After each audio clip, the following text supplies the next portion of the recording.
Very good morning to all students. Last काही लेक्चर्समध्ये आपण अल्केनशी रिलेटेड बऱ्याचशा गोष्टी पाहिल्या, जसं की आपण अल्केनचं इंट्रोडक्शन पाहिलं, अल्केनचं आपण क्लासिफिकेशन पाहिलं, त्यानंतर आपण अल्केनशी रिलेटेड एक फिनॉमेना पाहिला ज्याला आपण नाव दिलं होतं आयसोमेरिझम. आयसोमेरिझम नेमकं काय असतं, त्याची उदाहरणं, आयसोमेरिझम मधल्या प्रॉपर्टीचे ट्रेंड्स काय आहेत, त्यानंतर कुठल्या कंपोनेंटचे किती आयसोमर्स आहे याची लिस्ट देखील आपण पाहिली. आज रिलेटेड टू अल्केन एक यापूर्वी बघितलेलाच, परंतु थोडासा ब्रीफ मध्ये असा बघायचा भाग आपण पाहणार आहोत. त्या भागाला आपण म्हणतोय नोमेनक्लेचर ऑफ अल्केन.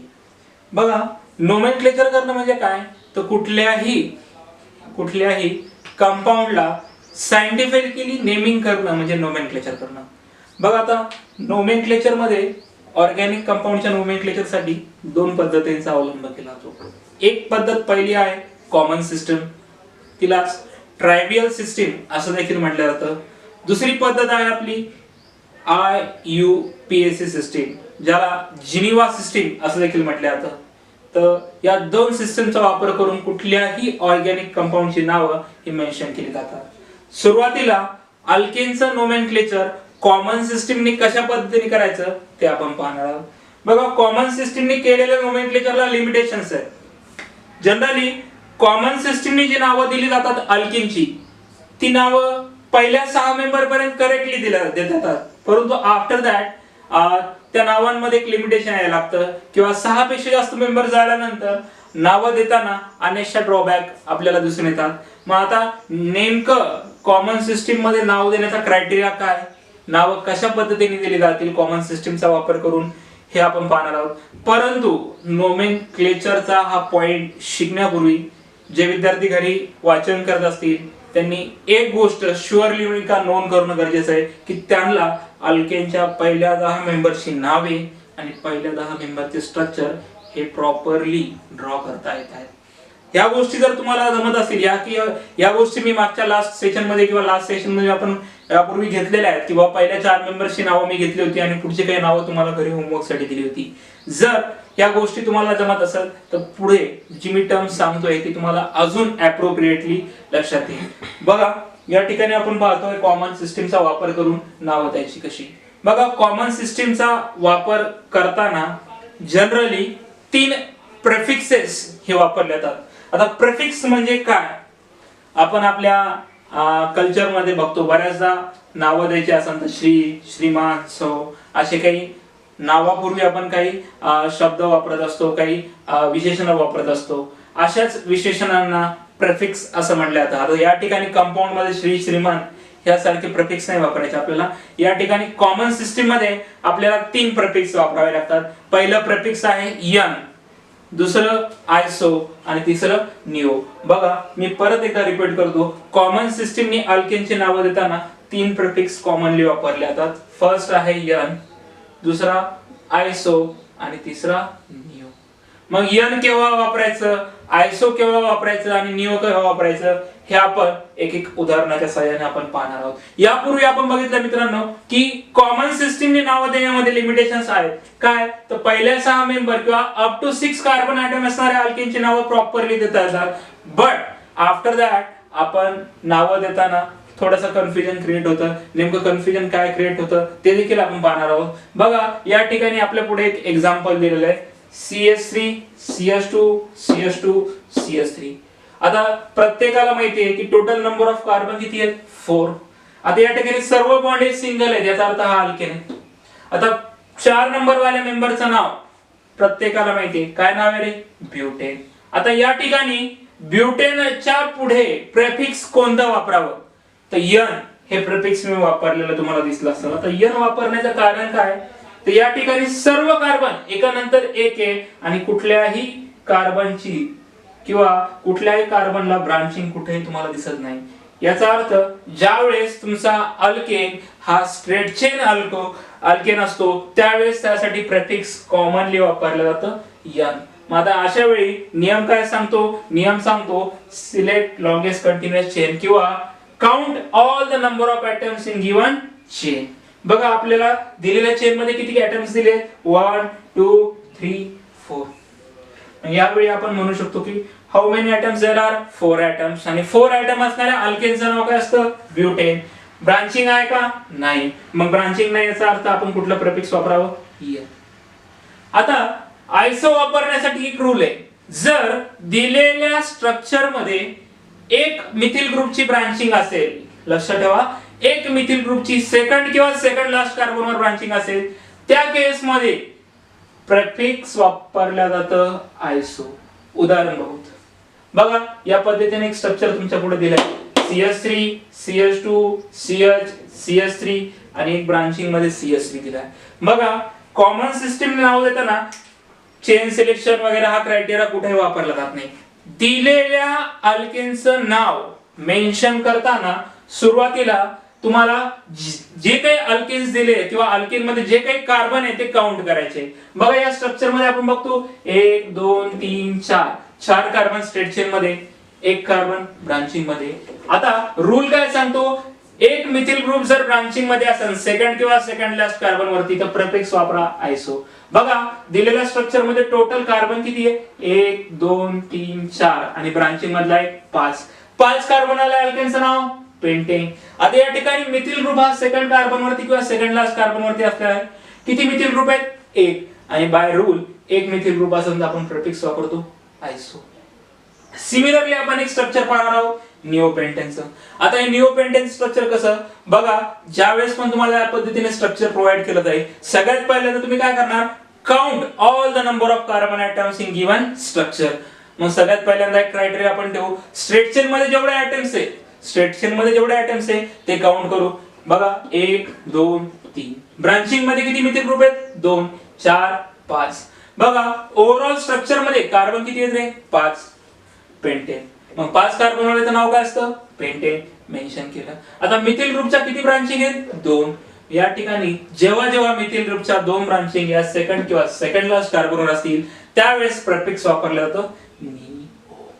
बघा मित्रांनो, या पद्धतीने आपण जे अतिशय सोपी सिस्टीम आहे ती नोमेनक्लेचरची कॉमन सिस्टीम, जिला आपण कॉमनली ओळखतो किंवा कॉमन सिस्टीमला आपण ओळखतो ट्रायवियल सिस्टीम या नावाने, त्या ट्रायवियल सिस्टीम नुसार अल्केनची नावं कशी द्यायची हे शॉर्ट मध्ये पाहिलेलं आहे. याच्या रिलेटेड काही एक्झाम्पल आपण अजून या पद्धतीने सुद्धा घेऊ शकतो. बघा CH3 CH CH3, त्यानंतर CH2 CH3. आता या ठिकाणी सगळ्यात पहिल्यांदा आपल्याला बाय रूल फॉलो काय करायचंय? काउंट करायचे दिलेल्या सिस्टीम मध्ये नंबर ऑफ ॲटम्स किती आहे. बघा या ठिकाणी आपण काउंट करूयात नंबर ऑफ ॲटम्स किती कार्बनचे स्ट्रेट चेन मध्ये बघूयात 1 2 3 4 5. आणि ब्रांचिंग मध्ये किती आहे रे? 1. म्हणजे टोटल नंबर ऑफ ॲटम किती झाले रे? 6. आता मिथिल ग्रुप सेकंड लास्ट कार्बनवर किती आहे रे? 1. म्हणजे या ठिकाणी आपण नाव देऊयात मिथिल ग्रुप 1 आहे, याचा अर्थ प्रेफिक्स काय आला आपला? आयसो. आणि टोटल नंबर ऑफ कार्बन किती आहे? 6. मग नाव आलं हेक्सेन. आयसो हेक्सेन. या पद्धतीने आपण कॉमन सिस्टीमचा वापर करून अल्केनची नावं कशी द्यायची हे पाहिलंय. आता आपण पाहणार आहोत पुढची सिस्टीम जिला की आपण म्हणतो IUPAC सिस्टीम. नोमेनक्लेचरची सेकंड सिस्टीम आपण आता पाहणार आहोत जिचं की नाव आहे IUPAC सिस्टीम. IUPAC चं फुल फॉर्म आहे international, I for international, U for union, for pure and applied chemistry, P for pure, A for applied and C for chemistry. IUPAC सिस्टीमला organic कंपाऊंडचं किंवा अल्केन्सची IUPAC सिस्टीमने दिलेलं नाव हे मोर सायंटिफिकली ॲप्रोप्रिएट मानलं जातं. आता या ठिकाणी त्याच्याशी रिलेटेड जे रूल आहेत ते तुम्हाला डिस्क्रिप्शन बॉक्स मध्ये किंवा पीडीएफच्या फॉर्मॅट मध्ये सेंड केले जातील. सुरुवातीला आपण काही एक्झाम्पल थ्रू हे पाहणार आहे, पण ऍक्च्युअल मध्ये एक्झाम्पलवर जाण्यापूर्वी विद्यार्थ्यांना अल्किल हा काय प्रकार आहे हा आधी बघायचा आहे. मित्रांनो, आपण सर्वांनी अल्केन हा प्रकार पाहिला. अल्केन म्हणजे काय तर ज्याच्यामध्ये जनरल फॉर्म्युला असतो CnH2n+2. अल्किल हा प्रकार काय तर अल्केन मधला एक हायड्रोजन, फक्त आणि फक्त एक हायड्रोजन, बरं का, फक्त आणि फक्त एक हायड्रोजन जातो आणि मग जो काही ग्रुप राहतो त्याला अल्कील असं म्हटल्या जातं. उदाहरण द्यायचं झाल्यास सुरुवातीला आपण मिथेनचं उदाहरण घेऊ. बघा, मिथेन म्हटलं की तुम्हाला माहिती आहे CH4. आता मिथेन मधला एक H गेला, मग उरला काय रे? C. फक्त H गेला, C नाही बरं का. C जसंच तसं एक H गेल्यामुळं CH4 चा बनला H3. आता नाव देताना CH4 असेल तर तुम्हाला माहिती आहे काय नाव होतं रे? मिथेन. CH3 बनलं की काय झालं? मिथेन. सिमिलरली इथेनचा फॉर्म्युला तुम्हाला सगळ्यांना लर्न आहे, C2H6. आता या इथेन मधला एक H गेला, आय रिपीट वन्स अगेन, फक्त H गेला बरं का, C2H5. मग आता हा बनला इथिन. अशा पद्धतीनं नोमेनक्लेचर स्टार्ट करण्यापूर्वी तुमचा अल्किल ग्रुप म्हणजे काय हा कन्सेप्ट क्लिअर झाला असेल. आता आपण वळूयात काही एक्झाम्पल्स थ्रू. बघा, मी तुम्हाला यापूर्वीच मेन्शन केलंय की नोमेनक्लेचरचे जे रूल आहे, एक्झाम मध्ये रूल येत नाही, एक्झाम मध्ये एक्झाम्पल्स मेन्शन केले जातात आणि नोमेनक्लेचर तुम्हाला द्यावं लागतं. तर जे काही त्याचे रूल्स आहेत ते रूल आपण एक्झाम्पल सॉल्व्ह करताना पाहणार असो, पण त्याचे रायटिंग किंवा डिटेल्स हे तुम्हाला डिस्क्रिप्शन बॉक्स मध्ये किंवा लिंक मध्ये प्रोव्हाइड केल्या जातील. बघा, सुरुवातीला एक एक्झाम्पल पाहू. आता या ठिकाणी सगळ्यात पहिली एक गोष्ट जिथं मुलं प्रामुख्याने चुकतात. मुलं काय करतात कॉमनली, IUPAC सिस्टीम आणि कॉमन सिस्टीम यांची कॉम्बिनेशन मध्येच काहीतरी नावं द्यायला लागतात. एक गोष्ट लक्षात ठेवा, यन, आयसो आणि नियो ही जी प्रिफिक्सेस आहेत ना, ती फक्त आणि फक्त संबंधित आहे कॉमन सिस्टीमशी. बऱ्याचदा मुलं काय करतात, IUPAC नावांमध्ये प्रिफिक्स घुसवतात. हे सगळ्यात पहिल्यांदा तुम्हाला अवॉइड करायचं आहे. या ठिकाणी कुठलंही यन, आयसो आणि नियो हे प्रिफिक्स वापरायचं नाही. मग आता ऍक्च्युअल रूल काय आहे ते आपण पाहणार आहोत. सगळ्यात पहिले तुमच्या पुढे बोर्डवर एक एक्झाम्पल मेन्शन केलंय. बघा, या एक्झाम्पल मध्ये तुमच्या लक्षात येईल की CH3 दिलाय, CH2 आणि CH3. आता या ठिकाणी रूल काय सांगतो, select longest continuous chain of given carbon atom. किंवा इन गिवन स्ट्रक्चर तुम्ही काय करा, सिलेक्ट करा लॉंगेस्ट कंटिन्युअस चेनला. सिलेक्ट केल्यानंतर आपण बघतो सिलेक्ट केली चेन. आता या चेन मध्ये ब्रांचिंग आहे का? नाही. आता काउंट करा कार्बनला. आता या ठिकाणी ब्रांचिंग नसल्यामुळे नंबरिंग तुम्ही इकडनंही देऊ शकता किंवा इकडनंही देऊ शकता. नंबरिंग सेकंड रूल काय सांगतो, नंबरिंग द्या पण अकॉर्डिंग टू ब्रांचिंग. आता ब्रांचिंग नसल्यामुळे कुठूनही नंबरिंग दिली तरी आपल्याला शक्य होतंय. आता या ठिकाणी आपण नंबरिंग इथनं स्टार्ट करू, 1 2 3 4. आता नंबरिंग दिल्यानंतर आपल्याला माहिती आहे नंबरिंग मध्ये किती कार्बन आले, एकूण 4 कार्बन असणाऱ्या अल्केनचं नाव काय रे? ब्युटेन. ब्रांचिंग नसल्यामुळे कुठलाही रेफरन्स लिहायचा नाही. अशा पद्धतीने पहिले एक्झाम्पल किंवा फर्स्ट टाइपचं एक्झाम्पल आपण IUPAC सिस्टीमचं नोमेनक्लेचरचं पाहिलं, ब्युटेन. आता सेकंड एक्झाम्पलला स्विच करू. Rule number 1, select longest continuous chain of carbon atom. बघा, या ठिकाणी आपल्याला स्ट्रेट चेन मध्ये आपण आधी सिलेक्ट केली अशी या पद्धतीने. आता आपला रूल काय सांगतो, सिलेक्ट लॉंगेस्ट कंटिन्युअस चेन. आता कंटिन्युअस चेन कशी होऊ शकते, 1 2 3 4 किंवा 1 2 3 4 दोन्ही पद्धतीने केली ती सेम. बेटर वे आपण स्ट्रेट चेन सिलेक्ट केली. आता या ठिकाणी आपल्याला सेकंड रूल सांगतो, give numbering from that end where branching is near. बघा, चेन सिलेक्ट केल्यानंतर तुमच्या पुढे 2 एंड आहे, हा एक लेफ्ट वाला, हा एक राईट वाला एंड आहे. आता आपल्याला नंबरिंग करताना नियम हा पाळायचा आहे की ज्या एंड पासून ब्रांचिंग ही नियर येईल त्याला हिशोबाने किंवा त्या एंडला लिस्ट नंबरिंग आली पाहिजे, या हिशोबाने आपण नंबरिंग द्यायची. बघा, या एंड पासून आपण आलो तर फर्स्ट, सेकंड आणि थर्ड कार्बनला ब्रांचिंग. या एंड पासून आपण आलो तर फर्स्ट आणि सेकंड कार्बनला. मग करेक्ट नंबरिंग ही राहील 1 2 3 4. एकदा का नंबरिंग दिली की त्या नंबरिंगच्या बेसिसवर पॅरेंट अल्केनचं नाव मेन्शन करायचं. आता 4 कार्बन असणाऱ्या अल्केनचं नाव प्रत्येकाला माहिती आहे, काय नाव आहे रे? ब्युटेन. लिहून टाकलं. आता या ठिकाणी ब्रांचिंग आली. मग ब्रांचिंग आल्यानंतर ब्रांचिंग मध्ये कुठला ग्रुप आलाय? CH3. मी सुरुवातीलाच मेन्शन केलं CH3 म्हणजे काय झालं रे बाबांनो? मिथिन. किती वेळा पोझिशनला आलाय? सेकंड.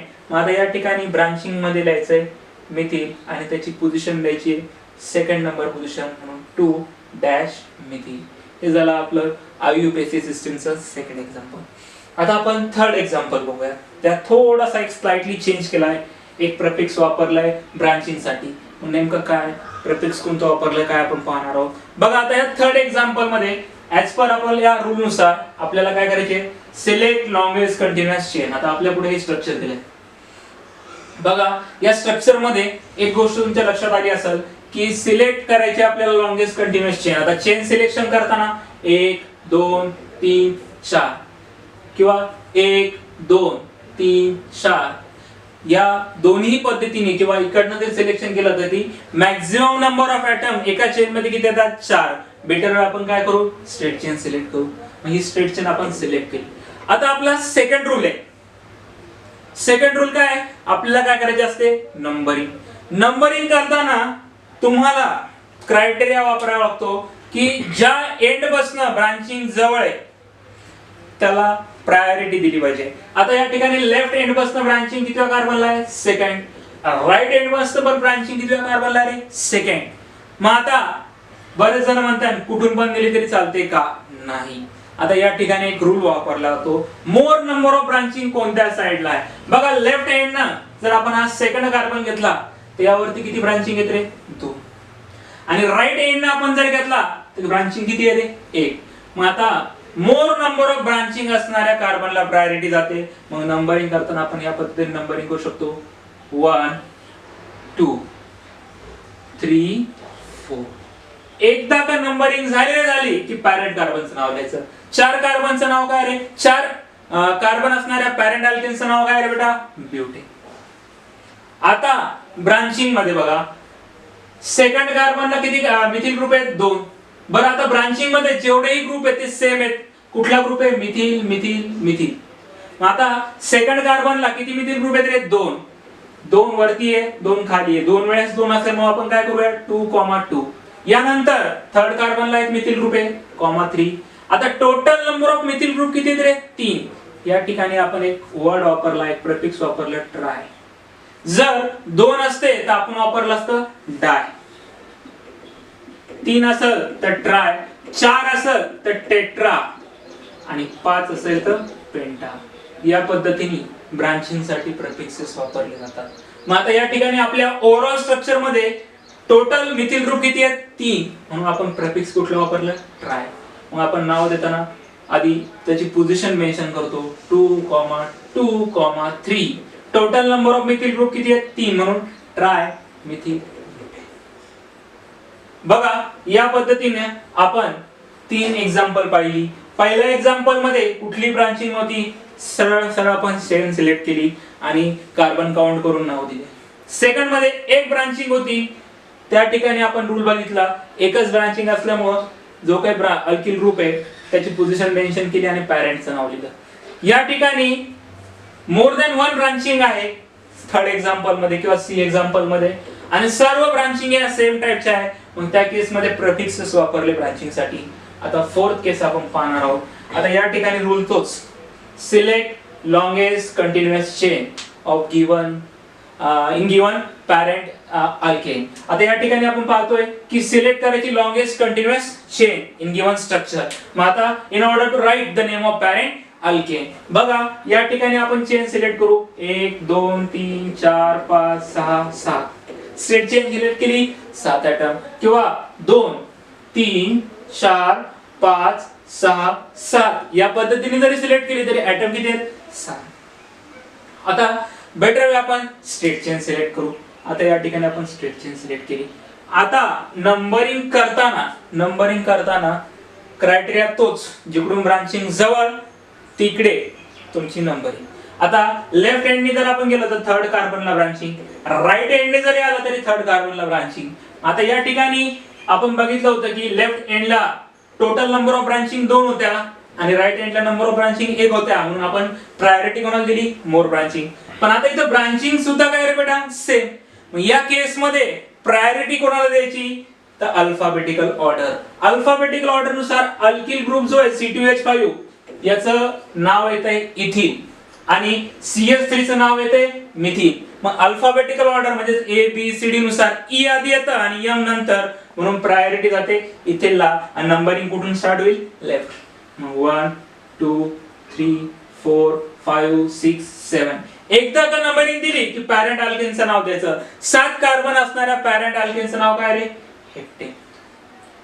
लिहून टाका.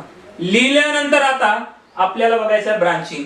आता ब्रांचिंग मध्ये सगळ्यात पहिल्यांदा कुठला ग्रुप आलाय, इथिल ग्रुप. अल्फाबेटिकल ऑर्डर नुसार इथिल ग्रुपला पहिली प्रायोरिटी, मग आपण नाव लिहून टाकू डायरेक्टली 3 इथिल. मग आता डॅश द्यायचं. आता या एक्झाम्पल मध्ये तुमच्या लक्षात आलं असेल की ब्रांचिंग मध्ये सी एक्झाम्पल मध्ये सर्व ग्रुप काय होते रे, सेम. पण या केस मध्ये ब्रांचिंग मध्ये असणारे ग्रुप काय होते रे, डिफरंट.